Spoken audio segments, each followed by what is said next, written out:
Hola, ¿qué tal? Paz y bien. Estamos compartiendo con el licenciado entonces Daniel Perrone. Y hoy tenemos un tema muy lindo, Daniel. ¿Cómo estás? Hola, Rubén. Bien. Este tema, pasos a tener en cuenta en la educación sexual de nuestros hijos. ¿Qué tema? Porque muchos padres es como que se han borrado, ¿no?, en el tema de la educación sexual. Y una cosa importante, me gusta más hablar de educación en el amor, más que educación sexual. Pero bueno, vos lo sabés mejor que yo. A ver, ¿cuáles serían los pasos entonces?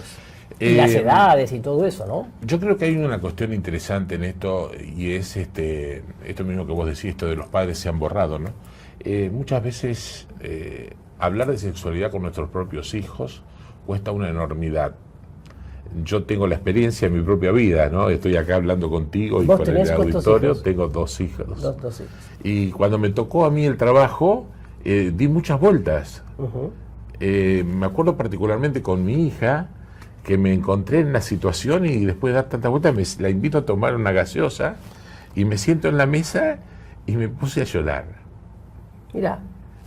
Y le dije, mira vos, qué burla de la vida. Yo que paso horas y horas en el día educando a otros jóvenes, ¿cómo me cuesta contigo? Así que ayúdame, por favor. Y ella me ayudó a mí a hablar de sexualidad. Mirá qué bien. ¿Y qué edad tenía ella en ese momento? Ella tenía en ese momento 13 años.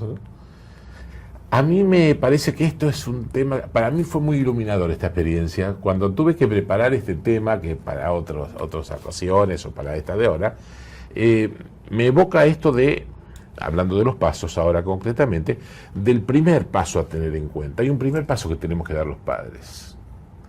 Y es hablar con nuestros hijos sobre cuestiones de sexualidad. Lo primero que hace este hecho es cuestionar nuestra propia sexualidad.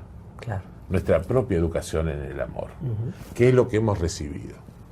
Y por supuesto que eso necesita ser preparado. Yo tendría que transitar este primer paso de revisar mi sexualidad, tratar de asumirme en mi sexualidad, tratar de pegar una mirada a esta cuestión, de manera tal que me pueda preguntar cómo me siento con mi sexualidad actual, qué valores yo he ido construyendo a lo largo del tiempo y que deseo transmitirle a mis hijos. Yo creo que es una pregunta esencial esta, Rubén. Claro. Si yo no le puedo decir no me puedo poner delante de mis hijos a hablar de amor y de sexualidad sin tener en cuenta de que hay una cantidad de valores que yo tengo que reflexionarlos antes y decir, esto es lo que quiero transmitir. ¿Qué voy a decir? ¿Cuándo lo voy a decir? ¿Cómo lo voy a decir? ¿No? Claro. Y una pregunta que me parece clave, que fue la que a mí me motivó en aquel momento. ¿Qué miedos experimento frente a este hecho de asumir mi propia vida sexual? Porque yo sostengo esto en el campo de la educación para el amor. La educación para el amor es una educación de convicciones. Muchas veces los educadores nos equivocamos en esto y creemos que educar en la sexualidad supone trabajar la idea de informar a nuestros alumnos. Y eso es poco. Claro, eso no es información. No es información. Claro. Es transmitir convicciones. Entonces la primera pregunta es, ¿de qué estoy convencido?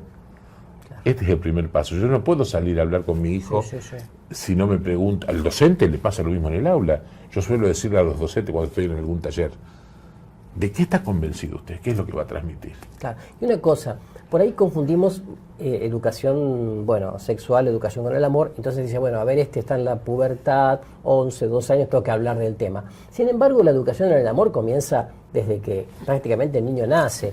Porque lo importante es que el chico sepa justamente compartir, que sepa abrirse, que sepa amar. Ahí está. Hay un segundo paso que es clave en esto, ¿no es cierto?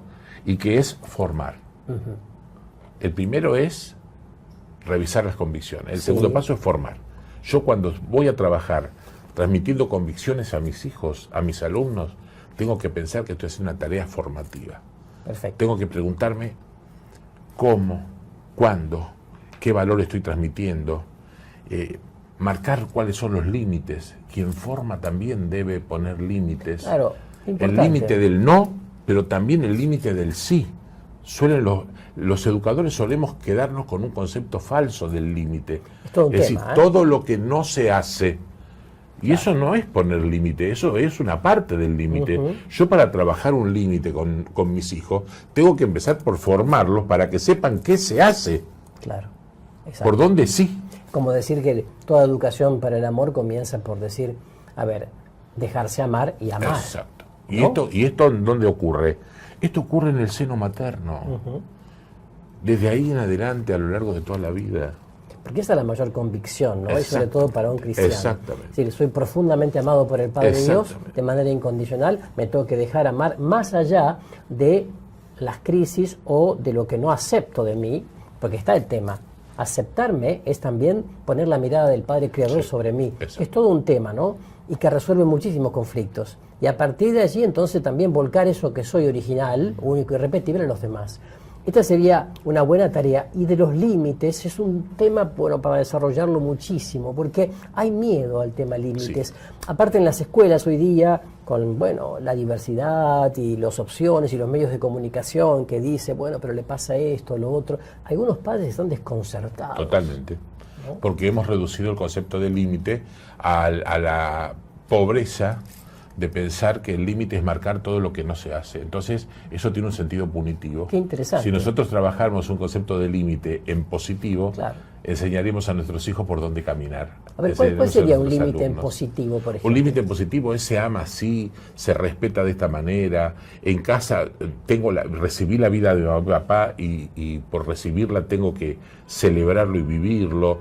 Ese es el camino. Propositivos. Exacto. ¿Y cuáles otros puntos son también para la educación? Otros dos pasos muy importantes. Sí, una vez que yo revisé mis convicciones, me preparé para eso. Una vez que empiezo a trabajar la formación, doy el tercer paso, que es la información. Le ofrezco a mi hijo información seria, científica, completa, contrastada éticamente. No ideologizada. No ideologizada, de manera que sea... Al ser científica pierde la capacidad de ideologizarse, por supuesto, siempre porque por supuesto que el objetivo de la ciencia es encontrar la verdad. Claro. ¿No? Y culmina el cuarto paso con cosas que hay que evitar. Y esto me parece clave, Rubén. ¿Qué cosas hay que evitar para poder dialogar con un hijo? El monólogo. Tipo sermón. No sirve. Un chico me puede escuchar 2 minutos y al tercer minuto ya bajó la persiana y no me escucha más. Te mira nada más. Te mira nada más. ¿Está? Un segundo aspecto que hay que evitar es hablar desde el autoritarismo. Que no es lo mismo que hablar desde la autoridad. Claro. Si yo hablo desde el autoritarismo y mi objetivo es mandonear y decir, pierdo. Y un tercer aspecto que hay que evitar urgente, importante, es no mentir. No debo mentir. ¿Sí? Claro. Y el último, para cerrar nuestro tema de hoy, es evitar la incoherencia. Una persona que quiere educar y es incoherente entre los valores que dice tener y los que vive, seguramente pierde autoridad absoluta para hablarle a un joven o un... La fuerza del testimonio, ¿no? Es lo que nos forma. Y por último, la otra cosa que sería para otra cápsula es el tema de las heridas afectivas y emotivas que carga el propio papá y la mamá, y que están ocultas, tapadas, y que eso a veces no permite ser un canal de gracia para con los hijos, ¿no? Exacto. Bueno, te agradecemos mucho por este lindo tema y te esperamos en el próximo encuentro. Muy bien, muchas gracias. Hasta el próximo encuentro.